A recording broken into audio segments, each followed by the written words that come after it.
Hello friends, tin here. Episode की starting में हमें उसी मिस्टीरियस मैन को दिखाया जाता है जिसने बचपन में एलेक्स को मार्शल आर्ट सिखाई थी। एंड हमें यहाँ पर एक बात पता चलती है, थर्ड एम्परर के पास शिहाओ को भी इसी मिस्टीरियस मैन ने भेजा है। मिस्टीरियस मैन कहता है, एलेक्स तुम्हारा रास्ता बहुत लंबा है, तुम्हें बहुत आगे जाना है, इसलिए तुम्हें अपने विज़न को बड़ा करना होगा, अपने हार्ट को कठोर बनाना होगा। इतनी छोटी छोटी बातों पर तुम नहीं रो सकते हो। इधर हमें एलेक्स को दिखाया जाता है जो रूही को पकड़कर रो रहा था। तभी थर्ड एम्परर सैनिकों को एलेक्स पर एरो से अटैक करने का ऑर्डर देता है। सैनिक एरोज को शूट कर देते हैं। एरो एलेक्स की तरफ बढ़ने लगते हैं। एरोज एलेक्स से टकराने वाले थे, तभी वहाँ पर कई सारी लड़कियाँ आ जाती हैं एंड ये सभी एक अलग तरह की धुन बजा रही थी, जिन्हें सुनकर थर्ड एम्परर कहता है, मैजिक साउंड वर्कशॉप। इधर वो सभी गर्ल्स अपने साउंड वेव से वहाँ मौजूद सभी एरोज को डिस्ट्रॉय कर देती हैं। वो लोग कई सारी साउंड वेव्स का यूज़ करती हैं, जिनकी वजह से वहाँ मौजूद सैनिकों के कान के पर्दे फट जाते हैं एंड कई सारे सैनिक बेहोश हो जाते हैं। अब वहाँ पर फीमेल एम्परर भी आ जाती है। जी कहती है, फीमेल एम्परर तुम्हारा हमारे इस मैटर से कोई संबंध नहीं है, इसलिए तुम्हें इसमें दखलंदाजी नहीं करनी चाहिए। तो फीमेल एम्परर कहती है, एलेक्स हमारी टैंग डायनेस्टी का किंग है एंड ये तुम लोगों ने सोच भी कैसे लिया कि मैं उसे तुम लोगों के हाथों मरने दूंगी। फीमेल एम्परर एलेक्स के पास चली जाती है। रूही की हालत देखकर सभी लोग काफ़ी ज़्यादा सैड हो चुके थे। फीमेल एम्परर सभी लड़कियों को एलेक्स को वहाँ से ले जाने का ऑर्डर देती है। सभी लड़कियाँ एलेक्स को समझाने लगती हैं, बट एलेक्स तो जैसे कुछ सुन ही नहीं रहा था। तभी वहाँ पर एलेक्स की वो दोनों साथी भी आ जाती हैं एंड वो दोनों भी रूही की हालत देखकर काफ़ी ज़्यादा सैड हो जाती हैं। लेकिन अभी के लिए एलेक्स को यहाँ से ले जाना ज़्यादा ज़रूरी था, इसलिए वो मोटी लड़की एलेक्स को बेहोश कर देती है एंड उसे उठाकर वहाँ से ले जाने लगती है। जब थर्ड एम्परर एलेक्स को वहाँ से बचकर जाता हुआ देखता है तो वो फायरमैन एंड आइसमैन को अटैक करने का ऑर्डर देता है। फायरमैन एंड आइसमैन आगे बढ़ने लगते हैं, लेकिन तभी फीमेल एम्परर अपने स्वॉर्ड बाहर निकालती है एंड उससे ज़मीन पर ज़ोरदार अटैक करती है। एक बहुत ही बड़ा लाइट का पिलर निकलता है। अब वहाँ पर गोस्ट किंग भी आ जाते हैं, लेकिन तभी उन्हें आसमान में एक और सिग्नल दिखाई देता है। इधर बाहर पैंगेन, जिया एंड नाइन्थ अंकल को सैनिकों ने चारों तरफ से घेर रखा था। तभी आसमान में एक एरो दिखाई देता है, जिसे देखकर नाइन्थ अंकल समझ जाते हैं ये पैंगेन के 10th अंकल का एरो है एंड वो पैंगेन एंड जिया को झुकने का ऑर्डर देते हैं। वो दोनों झुक जाते हैं। वो एक एरो कई सारे एरो में कन्वर्ट हो जाता है एंड आसमान से ब्लू फ्लेम की बारिश होने लगती है, जो सैनिकों को जलाकर राख करने लगता है। एंड फाइनली हमें छत पर पैंगेन के 12th अंकल दिखाई देते हैं। इधर हमें पता चलता है फायरमैन एंड आइसमैन मर चुके हैं एंड अब फीमेल एम्परर भी वहाँ से चली गई है। थर्ड एम्परर अभी के लिए बहुत ज़्यादा गुस्से में है एंड जी को सभी को मारने का ऑर्डर देता है। इधर गोस्ट किंग कहीं जा रहे थे, तभी अचानक से उनके पास ब्लैक एंड वाइट फाइटर आ जाते हैं। गाइज, इन्होंने ही एलेक्स को वहाँ से भागने में हेल्प की थी, बिकॉज रूही ने इनके साथ ही एलेक्स को बचाने के लिए डील की थी। लेकिन ये बात ये गोस्ट किंग को नहीं बता सकते थे। ये गोस्ट किंग को बताते हैं, दुश्मनों ने हमें पॉइजन दे दिया था, इस वजह से हम आपकी हेल्प के लिए नहीं आ पाए। गोस्ट किंग कहते हैं, चलो छोड़ो अभी के लिए इन बातों को, अभी के लिए हमें हुई जुआन के पास जाना होगा। इधर हमें एलेक्स को दिखाया जाता है, जो रूही को उठाए चला जा रहा था। उसे रूही के साथ बिताए पल याद आ रहे थे। जिया, पैंगेन, फीमेल एम्परर एंड बाकी सभी भी एलेक्स के साथ ही थे। जिया एलेक्स को बताती है वो लेटर जिसकी वजह से ये सारी मिसअंडरस्टैंडिंग हुई, उसमें रियलिटी में कुछ भी नहीं था एंड तुम्हें बचाने के लिए रूही ने ब्लैक एंड वाइट फाइटर के साथ डील की थी। उस डील में रूही ने ब्लैक एंड वाइट फाइटर को अपना ब्लड दिया था। उन दोनों को रूही का ब्लड चाहिए था, बिकॉज रूही की ब्लड में फायर गैंड्रोमा की मेडिसिनल प्रॉपर्टीज़ थी। जिया इतना सब कुछ कह रही थी, बट एलेक्स तो जैसे कुछ सुन ही नहीं रहा था। तभी अचानक से जिया कहती है टीचर एंड एलेक्स को कुछ याद आता है एंड वो कहता है, अभी भी रूही को बचाया जा सकता है, मेरे पास एक रास्ता है। इधर हमें गोस्ट किंग को दिखाया जाता है, जो एक जगह पर बैठकर अपने एक अलग मेथड से कल्टीवेशन कर रहे थे। वाइट फाइटर कहती है रूही को अभी मरना नहीं चाहिए था। तो ब्लैक फाइटर कहता है एक दिन सबको मरना होता है।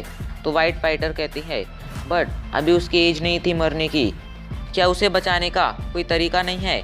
तो ब्लैक फाइटर कहता है एक तरीका तो है एंड शायद एलेक्स को पता भी हो। छोड़ो, हमें उन दोनों से क्या करना है, वैसे भी वो हमारे दुश्मनी है एंड हमने बस फायर गैंड्रोमा की वजह से एलेक्स को बचाने में रूही की हेल्प की थी। ये दोनों बातें कर ही रहे थे तभी अचानक से आवाज़ सुनाई देती है तो तुम दोनों यहाँ पर हो एंड वहाँ पर शीहाओ आ जाती है। इधर सीन शिफ्ट हो जाता है एंड हमें एलेक्स को दिखाया जाता है जिसके पास यूनशैन एंड मिस्टर डिटेक्टिव आ गए थे। एलेक्स कहता है मिस्टर डिटेक्टिव तो तुम कहना चाहते हो रूही को बचाने का तुम्हारे पास एक तरीका है। मिस्टर डिटेक्टिव हाँ में सिर हिला देता है। तभी एलेक्स की एक साथी कहती है तुम पहले भी बैड गाइज को धोखा दे चुके हो मिस्टर डिटेक्टिव एंड यूनशैन तुम्हें तो ये बात पता है फिर तुम इसका साथ क्यों दे रहे हो।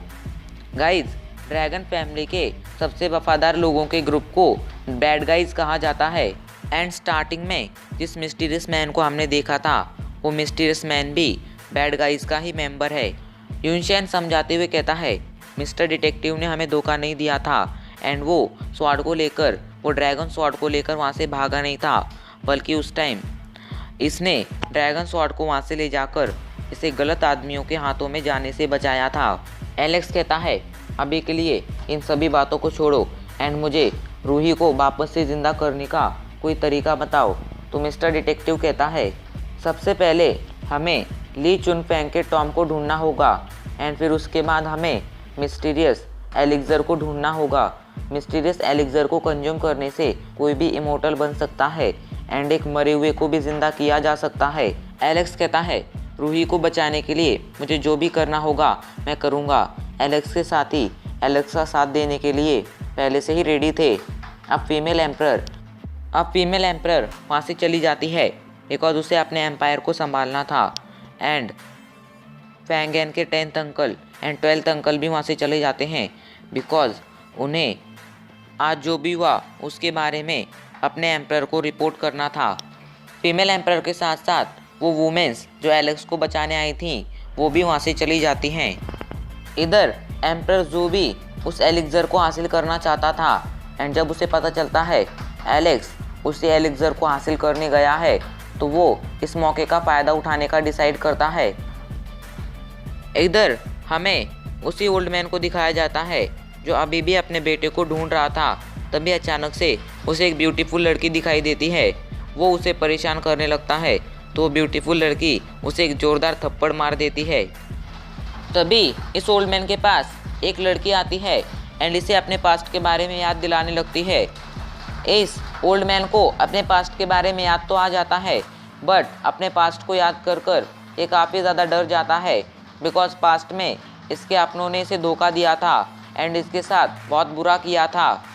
अब वो ओल्ड मैन डर कर वहाँ से भाग जाता है। इधर एलेक्स टॉम में पहुँच जाता है एंड ड्रैगन स्वॉर्ड पर अपना ब्लड लगाकर उसे एक पैटर्न में इंसर्ट कर देता है। वो जगह एक्टिवेट हो जाती है। अब एक चैम्बर का दरवाज़ा खुल जाता है एंड एलेक्स अपने साथियों के साथ उसके अंदर एंटर करता है। ये चैम्बर बर्फ़ जैसा ठंडा था। एलेक्स रूही को इस चैम्बर में मौजूद एक स्टोन बेड पर लेटा देता है एंड उससे कहता है मेरा इंतज़ार करना, मैं बहुत जल्दी लौटूंगा। फिर मिस्टर डिटेक्टिव एलेक्स को ली चुनफेंग के टॉम में लेकर आता है। एलेक्स पूछता है क्या हमें एलिक्सर यहाँ पर मिलेगा। तो मिस्टर डिटेक्टिव कहते हैं नहीं, हमें यहाँ पर उससे रिलेटेड क्लू मिलेगा एंड उस क्लू के ज़रिए हम एलिक्सर तक पहुँच पाएंगे, लेकिन उसके लिए पहले हमें इस फॉर्मेशन को स्टार्ट करना होगा, एक्टिवेट करना होगा। तो एलेक्स कहता है मैं इसे कैसे एक्टिवेट कर सकता हूँ। तो मिस्टर डिटेक्टिव कहते हैं एलेक्स तुम इसमें अपनी बर्थ डेट डालकर देखो, शायद ये एक्टिवेट हो जाए। एलेक्स फॉर्मेशन में अपनी बर्थ डेट डाल देता है जिससे फॉर्मेशन एक्टिवेट हो जाती है एंड इन्हें एक पेपर मिलता है जो शायद क्लू है। तभी अचानक से एलेक्स जिस जगह पर खड़ा था उस जगह की टाइल मूव हो जाती है एंड एलेक्स नीचे गिर जाता है। सभी लोग एलेक्स के चीखने की आवाज़ सुनकर रूम के अंदर आ जाते हैं एंड पूछते हैं क्या हुआ, एलेक्स क्यों चीख रहा था। इधर एलेक्स एक अंधेरे चैम्बर में पहुंच जाता है। तभी वो देखता है उसकी ड्रैगन स्वॉर्ड ग्लो कर रही है। एलेक्स अपने ड्रैगन स्वॉर्ड को बाहर निकाल लेता है। तभी उसकी नज़र उस रूम की दीवारों पर पड़ती है। इन दीवारों पर कुछ ह्यूमन फिगर्स थीं जो मूव कर रही थीं। ये ड्रैगन फैमिली की सीक्रेट स्वॉर्ड स्किल थी। अब एलेक्स इन्हें ट्रेन करने लगता है, इन्हें सीखने लगता है। काफ़ी टाइम तक प्रैक्टिस करने के बाद एलेक्स रुक जाता है एंड दीवार पर लिखे वर्ड्स को पढ़ने लगता है। इधर ऊपर मिस्टर डिटेक्टिव एंड बाकी सभी उस टाइल को ढूंढ लेते हैं एंड उस टाइल को खोलकर उस चैम्बर के अंदर अफेंगन आ जाता है।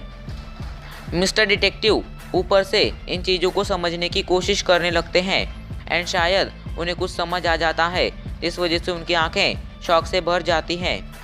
एंड हमारा ये एपिसोड यहीं पर ख़त्म हो जाता है।